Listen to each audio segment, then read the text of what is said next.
ఎప్పుడూ గలగల మాట్లాడుతూ హుషారుగా ఉండే మనం అప్పుడప్పుడు తెలియకుండా సైలెంట్ అయిపోతాం కదా. ఏంటో నాకు అలా అనిపించింది. సో అందుకే నిన్న నా వ్లాగును కూడా అలా సైలెంట్గా పెట్టానన్నమాట. జస్ట్ న్యాచురల్ సౌండ్స్ని పెట్టేసి వాయిస్ ఓవర్ ఇవ్వకుండా. అప్పుడప్పుడు ఆ కామ్నెస్ కూడా బాగుంటుంది కదా. ఈ వ్లాగ్స్ అంటే మా లైఫ్ ఎలా జరుగుతుంది ఏంటి అన్నది షేర్ చేయడమే కదా. సో అందుకని నిన్న నాకు ఎలా సైలెంట్గా ఉండాలనిపించిందో సో నా వ్లాగ్ను కూడా అలా సైలెంట్గానే షేర్ చేద్దాం అనిపించింది. అందుకే వాయిస్ ఓవర్ అది ఇవ్వలేదన్నమాట. సో అదేంటి సంగతి. వీడియో అయితే మీకు బోర్ కొట్టలేదు అనుకుంటున్నాను. సో ఇవాళ అయితే మరొక వ్లాగ్ అయితే షేర్ చేస్తున్నానండి. ఇంకా మా పెద్ద పాపకి ఎగ్జామ్స్ అయితే స్టార్ట్ అయిపోయాయి. మీలో చాలామందికి తెలుసు, చాలామంది విష్ చేశారు కూడా. థ్యాంక్ యూ సో మచ్ అండి. అయితే ఇంటర్మీడియట్ ఎగ్జామ్స్కి ఒకరోజు ఎగ్జామ్, నెక్స్ట్ డే హాలిడే ఉంటుంది కదా. సో అట్లా వెన్స్డే ఎగ్జామ్ అయిపోయాక థర్స్డే హాలిడే అనమాట. సో ఇదైతే థర్స్డే, అంటే నిన్నటి వ్లాగ్ అయితే షేర్ చేస్తున్నాను. చిన్న పాపకైతే స్కూల్ ఉంది కదా, ఇంకా తన కోసం బ్రేక్ఫాస్ట్ ప్రిపేర్ చేస్తున్నాను. లంచ్ మధ్యాహ్నం ఇవ్వచ్చులే అని చెప్పి. ఇంకా పెద్ద పాప ఇంట్లోనే ఉంది. మార్నింగ్ ఈ హడావుడి ఎందుకులే, వేడివేడిగా అప్పటికప్పుడు ప్రిపేర్ చేసి ఇంకా చిన్న పాప కూడా అప్పుడు ఇచ్చేసి రావచ్చులే అని చెప్పి మార్నింగ్ లంచ్ అయితే ప్రిపేర్ చేయట్లేదు. ఊతప్పం లాగా వేస్తున్నాను. బట్ స్టఫింగ్ ఏం లేదులేండి. ఇడ్లీ పిండి, దోశ పిండి రెండు కలిపి వేస్తున్నాను. దెబ్బరొట్టె అనుకోవచ్చు, ఊతప్పం కాదులేండి, దెబ్బరొట్టెలాగా. ఆ రెండు పిండిలు కలిపి వేస్తే టేస్ట్ చాలా బాగుంటుంది. అంటే ఏ ఒక్క పిండితో వేసిన దానికన్నా, దోశ పిండితో ఇడ్లీ పిండితో వేసిన దానికన్నా రెండు మిగిలిపోతాయి కదా కొంచెం కొంచెం, ఆ రెండు కలిపి వేసుకుని ఇలా దెబ్బరొట్టె వేసుకుంటే టేస్ట్ చాలా బాగుంటుంది. ఇంకా దానికి కాంబినేషన్గా పల్లి చట్నీ ఉంది, అలాగే మామిడికాయ పచ్చడి అనమాట. లాస్ట్ వీడియోలో చూపించాను కదా మామిడికాయ ముక్కల పచ్చడిని. ఇంకా అది ముక్క ఊరే కొద్దీ భలే రుచిగా ఉంది. మెయిన్గా ఇలా దిబ్బరొట్టెల్లోకి, ఇడ్లీ పిండి దోశల్లోకి చాలా బాగుంటుంది ఆవకాయ అయితే. సో ఇంకా అది కూడా పెట్టేసి సర్వ్ చేసాను. చిన్న పాపను స్కూల్లో డ్రాప్ చేసి వస్తూ కూరగాయలు అయితే తీసుకొచ్చాను అనమాట. సమ్మర్ కదా, ఎండలకు అసలు ఊరికనే వడిలిపోతున్నాయి. సో అందుకని చెప్పి అన్ని పావు కేజీలే తీసుకొస్తున్నాను. ఊరికే వడిలిపోతాయి, వేస్ట్ అయిపోతాయి కదా. ఇంకా తిరుగుతూనే ఉంటాను కాబట్టి రోజు ఏదో ఒక పని మీద అప్పటికప్పుడు తెచ్చుకోవచ్చులే అని చెప్పి. ఈ ఆలుగడ్డలు అయితే ఎన్నాళ్ళు ఉన్న పాడవవు కాబట్టి అవి మాత్రం కేజీ తెచ్చాను. పిల్లలు ఇంట్లో ఉన్నారు అంటే వాళ్ళకి కొంచెం స్నాక్స్, వాళ్ళకి ఇష్టమైన కర్రీస్ ఏవో ఒకటి చేసి పెడుతూ ఉండాలి కదా. ఈ పొటాటో ఫ్రై కానీ వాటితో చేసే స్నాక్స్ కానీ పిల్లలు బాగా ఇష్టపడతారు కదా. సో అందుకని చెప్పి అవి మాత్రం కేజీ తెచ్చాను. ఇంకా రిమైనింగ్ అన్నీ కొన్ని తెచ్చాను, సర్దేసుకుంటున్నాను అనమాట.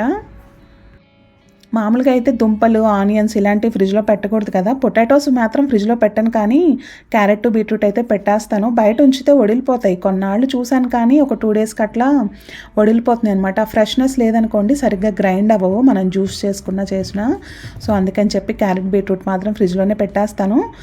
పొటాటో, ఆనియను, చిలకడ దుంపలు ఇలాంటివి మాత్రం బయటే ఉంచుతాను అనమాట.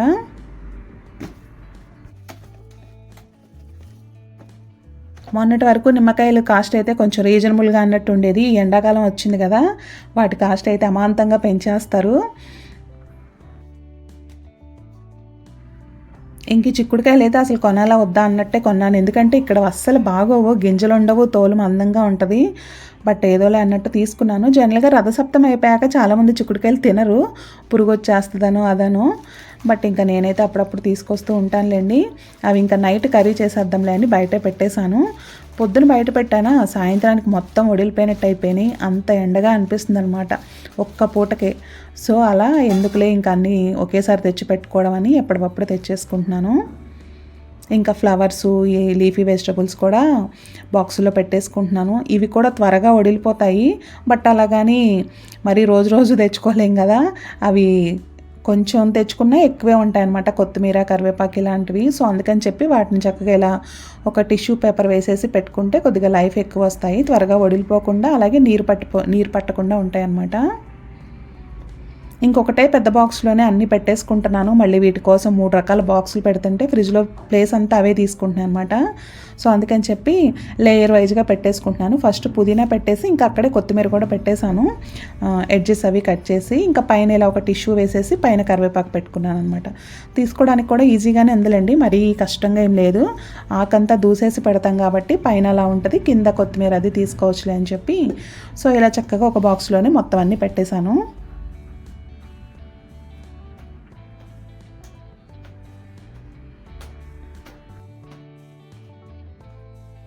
కూరగాయలు ఎన్ని సర్దినా రాని డస్ట్, ఉల్లిపాయలు అలాగే ఆకుకూరలు సర్దామంటే అంత వచ్చేస్తుంది కదా. సో ఇంకా టేబుల్ అది క్లీన్ చేసుకుని ఇంకెప్పటి నుంచో ఇదిగోండి ఇవి క్లీన్ చేయాలనుకుంటున్నాను, అలా రోజులు దాటేసుకుంటూ వస్తున్నాను.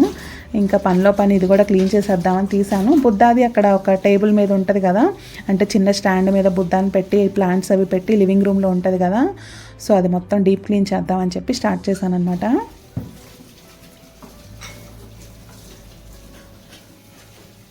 ఇదైతే ఫోల్డబుల్ కానీ బట్ ఎందుకో నేను రెగ్యులర్గా తడపటం వల్ల ఏమో స్ట్రక్ అయిపోయినట్టు అయిపోయింది, అది ఫోల్డ్ అవ్వట్లేదు అనమాట. మామూలుగా అయితే ఇలా ప్రెస్ చేస్తే మొత్తం మనకి ఫ్లాట్గా అయిపోతుంది, బట్ ఇప్పుడు అది ఎందుకో స్ట్రక్ అయిపోయి షేప్ అయితే అలాగే ఉంటుందన్నమాట. ఇంకా అలాగే నెమ్మదిగా అటు ఇటు తిప్పుకుంటూ వాష్ చేశాను.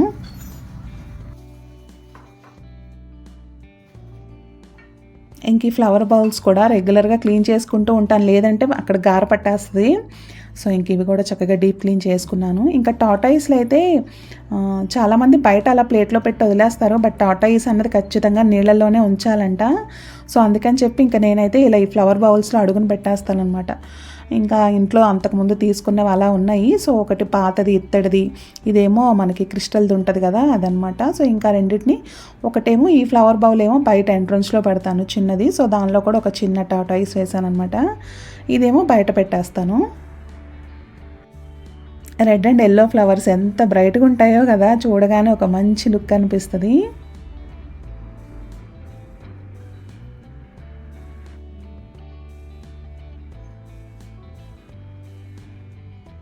ఇదిగోండి ఇలా ఎంట్రన్స్లో అనమాట, అక్కడ చిన్నది ఒక గణేష్ అది ఉంటుంది. సో పక్కన ఇలా ఫ్లవర్స్ అవి పెట్టి ఉంటాయి. ఇంకా మల్లెపూలు అయితే చక్కగా రోజుకు ఒక ఒకటి అన్నట్టు పూస్తూ ఉన్నాయి. ఇంక ఇదిగోండి ఇది కూడా ఇక్కడ పెట్టేశాను. ఇంక ఈ బౌల్లో ఇలా గణేష్ అది పెడతాను.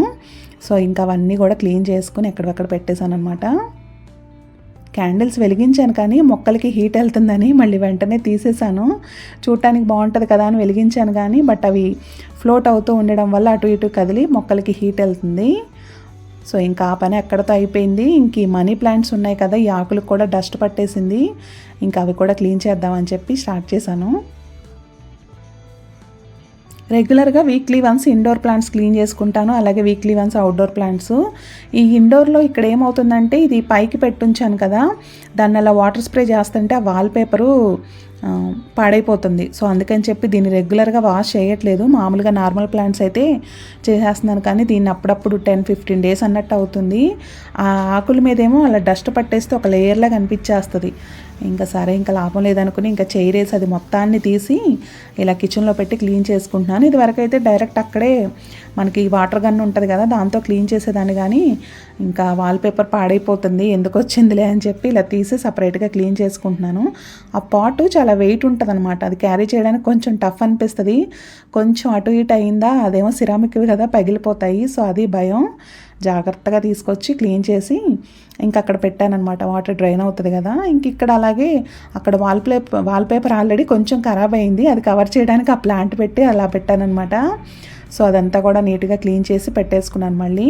ఇంకా దాన్ని అలా హ్యాంగ్ చేసినట్టు, అంటే మనకి క్రీపర్కి కొంచెం అలా హ్యాంగింగ్ సపోర్ట్ ఇస్తేనే పెరుగుతాయి కదా, అందుకని చెప్పి దాన్ని మ్యాక్రోమీ ఆర్ట్ ఉంటే దానికి వేసి టై చేశాను. ఇంక ఇదైతే బాటిల్లోనే ఉంటుంది మనీ ప్లాంట్. ఇంతకుముందు పాట్లో ఉండేది, ఆ పాట్ అలాగే పగిలిపోయింది. సో ఇంకా దాన్ని ఇలా జస్ట్ ఇలా వాటర్ బాటిల్ ఉంటే దానిలో పెట్టేశాను అనమాట. అందులో పెట్టినా బాగానే ఉంటుంది, గ్రోత్ స్లోగా ఉంటుంది కానీ బట్ చూడటానికి చక్కగా మంచిగా గ్రీనరీగా ఉంటుంది. ఇంకా అలా లివింగ్ రూమ్లో పైన ఉన్న ప్లాంట్స్ అన్నీ క్లీనింగ్ పెట్టేసుకున్నాను అనమాట. మామూలుగా రెగ్యులర్ వీక్ కింద ఉన్నవి అవన్నీ రెగ్యులర్గా క్లీన్ చేస్తూ ఉంటాను, ఇవి మాత్రమే 10-15 డేస్కి ఒక్కసారి తీసి క్లీన్ చేసుకుంటాను అనమాట.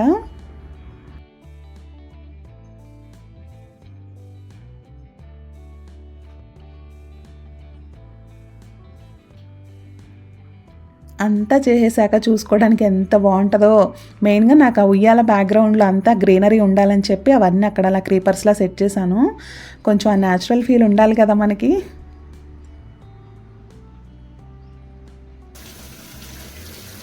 సో ఇంకా క్లీనింగ్ వర్క్ అంతా అయిపోయిందండి. ఇంకా లంచ్ ప్రిపరేషన్కి వచ్చేసాను. చిన్న పాపకు బాక్స్ కూడా ఇవ్వాలి 12:30 కల్లా.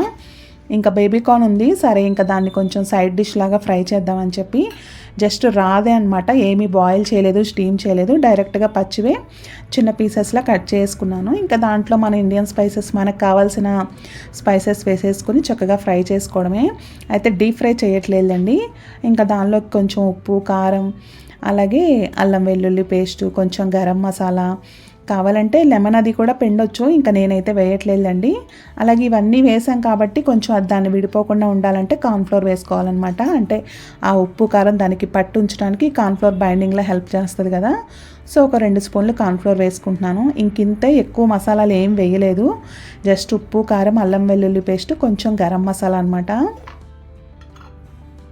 ఇంకా దాన్ని జస్ట్ కలిపేసాను, ఇంకా వాటర్ అవసరం కూడా లేదు. ఈ అల్లం వెల్లుల్లి పేస్ట్లో తడి ఉంటుంది కదా, దాంతోనే చక్కగా మిక్స్ అయిపోయింది అనమాట. ఎక్స్ట్రా వాటర్ కానీ లెమన్ కానీ వేయాల్సిన అవసరం లేకుండా. అయితే కొంచెం ఆయిల్ వేసి కూడా మిక్స్ చేసుకోవచ్చు. నేను ఇక్కడ హడావుళ్ళు అయితే అది వేయలేదు, కానీ ఆయిల్ వేసుకుని మిక్స్ చేసుకున్నా కూడా చక్కగా మసాలా అంతా ఊడిపోకుండా ఉంటుంది. ఇంకా ఫ్రైడ్ రైస్ చేద్దామని చెప్పి బ్రోకలీ అయితే స్టీమ్ చేస్తున్నాను. బ్రోకలీ రైస్ అనమాట, ఒట్టి బ్రోకలీ కాదులేండి, మష్రూమ్ కూడా ఉంది. సో కాకపోతే మేజర్ పార్ట్ బ్రోకలీ అనమాట. ఇంక ఇదిగోండి చక్కగా వీటిని అయితే మొత్తం మసాలా అంతా పట్టించేసాను.